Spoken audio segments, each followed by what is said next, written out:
Assalamualaikum warahmatullahi wabarakatuh. Sampurasun.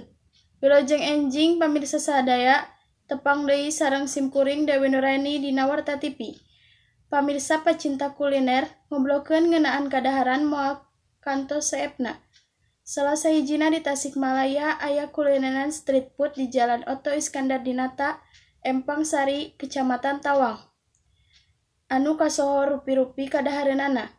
Teu kungsi lami-lami, hayu urang ningali Pretia bade ngarekomendasikeun tempat kulineran anu viral di Tasikmalaya.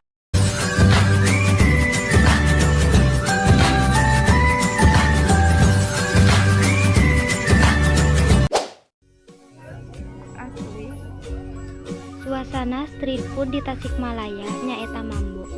Kuliner pinuh ku antusias para pengunjung. Sanajan kitu, para pengunjung tetep taat kana protokol kesehatan. Buka ti tabu 4 sonter nepi ka tabu 10 wengi.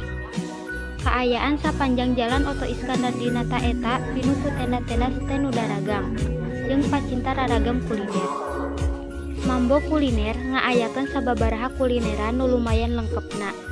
Mimitian ti kadaharan jeung inuman khas tradisional, barat, dugi ka Jepang nu unik, menarik, jeung karaos nikmatna. Kadaharan jeung inuman ge marurah mimitian ti 5.000 nepi ka 25.000 ka luhur. Batan bingung bade kulineran di mana? Yuk langsung wae urang ka Mambo Kuliner Tasikmalaya. Pretia Siti Nurhidayah, Tasikmalaya ngalaporkeun.